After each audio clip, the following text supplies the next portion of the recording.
जय हिंद दोस्तों, आज बात करेंगे ब्लड के बारे में।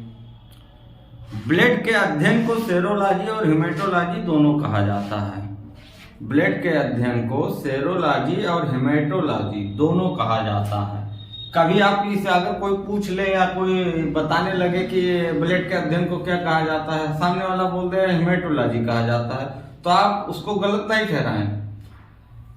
सेरोलॉजी और हेमेटोलॉजी दोनों कहा जाता है। अब बात कर लेते हैं ये बना किससे होता है। ब्लड कनेक्टिव टिश्यू से बना हुआ होता है। कनेक्टिव टिश्यू जो आपस में जोड़ के रखता है उसे कनेक्टिव टिश्यू कहा जाता है।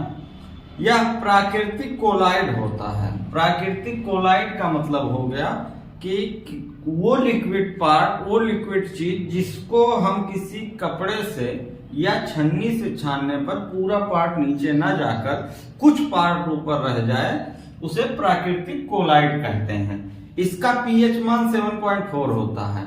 अब 7.4 होने के कारण ये क्षारीय होता है, नमकीन होता है। कभी आप कट जाता है तो आप चाटते हैं जबान से तो आपको लगेगा कि हाँ नमकीन है, मेरा ब्लड नमकीन है। मेल में ये 5 से 5.5 लीटर पाया जाता है। एक मेल व्यक्ति, एडल्ट व्यक्ति में नॉर्मली 5 से 5.5 लीटर पाया जाता है। और उस व्यक्ति में हीमोग्लोबिन यानी आयरन को डेसीलीटर के हिसाब से नापा जाता है। तो पर डेसीलीटर के हिसाब से आपको 14 से 16 ग्राम, एक एडल्ट व्यक्ति के बॉडी में हीमोग्लोबिन 14 से 16 ग्राम पाया जाता है। अब बात कर लेते हैं फीमेल की।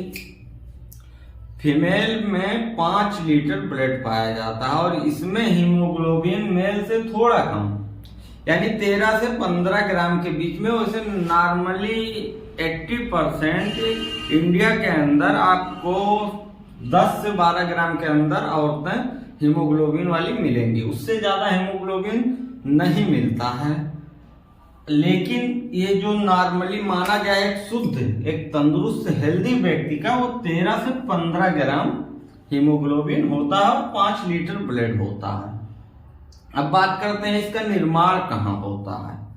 ब्लड का निर्माण बोन मैरो में होता है। जो हमारे हड्डी है, हड्डी के बीच में जो गुद्दी है, उसमें इसका निर्माण होता है। उसे बोन मैरो कहा जाता है। छोटे बच्चों में या बड़े लोगों में, दोनों में बोन मैरो में ही निर्माण होता है। जो भ्रूण होता है, भ्रूण का निर्माण जो पेट में है, बच्चा जो माँ के पेट में है, उसका ब्लड निर्माण अगर पूछा जाता है तो उसका ब्लड निर्माण लीवर में होता है।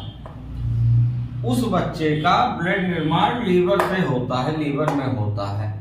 अब बात कर लेते हैं ये स्टोर कहाँ होता है। बहुत लोग कहते हैं कि किडनी में होता है, कुछ लोग कह देते हैं नहीं हार्ट में होता है। नहीं, इसका स्टोर स्प्लीन में होता है। इसका स्टोरेज स्प्लीन में होता है। स्प्लीन का 2 नाम से जाना जाता है। पहला नाम इसका जाना जाता है ब्लड बैंक के नाम से, और दूसरा नाम से जाना जाता है, ये आरबीसी का कब्रिस्तान भी कहा जाता है। ये आरबीसी के कब्रिस्तान कहा जाता है। और आरबीसी का जीवन काल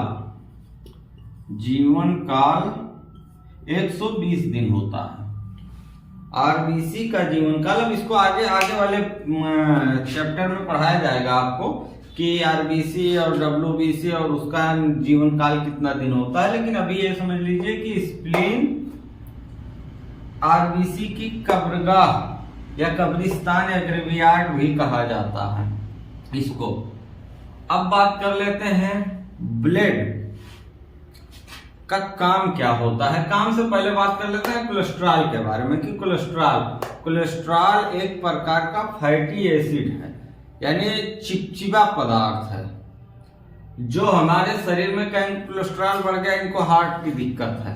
कोलेस्ट्रॉल बढ़ने से आपके ब्लड को वो चिपचिपा कर देता है और गाढ़ा कर देता है, और कहीं भी जाके नस में, वेंस में या जाके हार्ट में फंस जाता है, चिपक जाता है। इस कारण से हार्ट में दिक्कत आने लगती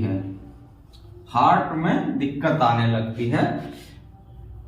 तुरंत डॉक्टर सलाह देगा ईसीजी करवाइए। इसी कोलेस्ट्रॉल के बढ़ने की वजह से। अब बात कर लेते हैं ब्लड का कार्य क्या है। ब्लड का कार्य है हमारे बॉडी के टेम्परेचर को या तापमान को मेंटेन रखना। बॉडी है पूरी, जब तक ब्लड सर्कुलेशन चल रहा है तब तक बॉडी 37 सेल्सियस 96.4 फ़ारेनहाइट तक आपकी बॉडी रहेगी। जैसे आपका डेथ होता है या ब्लड सर्कुलेशन रुकता है तैसे तुरंत तत्काल पड़ने लगेगी, तुरंत तत्काल ठंडी पड़ने लगेगी। अब बात कर लेते हैं इसका इंजेक्शन आता है जो अगर ब्लड मान लीजिए एक्सीडेंट हो गया या किसी कारणवश आपका ब्लड बहुत तेजी से निकल रहा है तो इसका इंजेक्शन आता है। इंजेक्शन का नाम है ट्रेनेक्सा। ये इंजेक्शन आता है, ये आईवी यूज किया जाता है। आईवी डायरेक्ट नस में लगाया जाता है, इसको आईवी यूज किया जाता है। ये कैसे भी ब्लड फ्लो हो रहा हो, कैसे भी बह रहा हो, तुरंत तत्काल 2 से 3 मिनट के अंदर रोक देता है।